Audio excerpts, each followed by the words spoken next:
ബാല്യവും കൗമാരവും. നിത്യവും ഉഷസ്യുത്ഥായ കുളിച്ചൂത്തു ഭക്തി കൈക്കൊണ്ടു സന്ധ്യാവന്ദനം ചെയ്ത ശേഷം ജനകജനനിമാർ ചരണാംബുജം വന്ദിച്ചനുജനോടും ചേർന്നു പൗരകാര്യങ്ങളെല്ലാം ചിന്തിച്ചു ദണ്ഡനീതി നീങ്ങാതെ ലോകം തങ്ങൾ ഭൂമിയിൽ മനുഷ്യനായി അവതാരം ചെയ്തേവം ഭൂമിപാലകവൃത്തി കൈക്കൊണ്ടു വാണിടിനാൻ. അക്കാലം വിശ്വാമിത്രനാകിയ മുനികുല മുഖ്യനും അയോധ്യയ്ക്കമ്മാറെഴുന്നള്ളിടിനാൻ.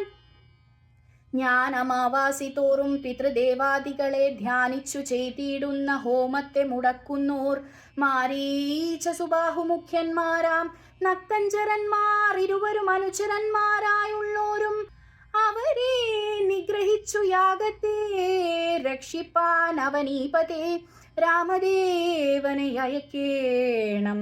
പുഷ്കരോത്ഭവപുത്രൻ തന്നോടും നിരൂപിച്ചു ലക്ഷ്മണനെയും കൂടെ നൽകണം മടിയാതെ. ചിന്താചഞ്ചലനായ പങ്ക്തിസ്യനന്ദ നൃപൻ മന്ത്രിച്ചു ഗുരുവിനോടേകാന്തേ ചൊല്ലിടിനാൻ. എന്തു ചെയ്വതു ഗുരു, നന്ദനൻ തന്നെ മമ സന്ധ്യജിച്ചിടുവതിനില്ലല്ലോ ശക്തിയൊട്ടും. എത്രയും കൊതിച്ച കാലത്തിങ്കൽ ദൈവവശാൽ സിദ്ധിച്ച തനയനാം രാമനെ പിരിയുമ്പോൾ നിർണയം മരിക്കും ഞാൻ. എങ്കിലോ ദേവഗുഹ്യം കേട്ടാലും അതിഗോപ്യം സങ്കടമുണ്ടാകേണ്ട സന്തതം ധരാപതേ. മാനുഷനല്ല രാമൻ മാനവശിഖാമണേ, മാനമില്ലാതെ പരമാത്മാവു സദാനന്ദൻ.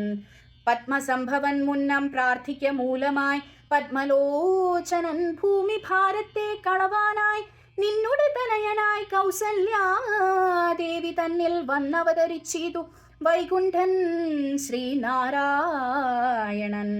യോഗമായാദേവിയും സീതയായി മിഥിലയിൽ യാഗവേലായാമയോനിജയുണ്ടായി വന്നു.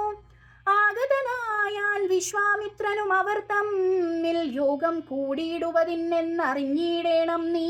എത്രയും ഗുഹ്യമിതു വക്തവ്യമല്ല താനും പുത്രനെ കൂടെ അയച്ചിടുക മടിയാതെ. സന്തുഷ്ടനായ ദശരഥനും കൗശികനെ വന്ദിച്ചു യഥാവിധി പൂജിച്ചു ഭക്തിപൂർവം രാമലക്ഷ്മണന്മാരെ കൊണ്ടുപോയി കൊണ്ടാലുമെന്നാമോദം പൂണ്ടു നൽകി ഭൂപതി പുത്രന്മാരെ.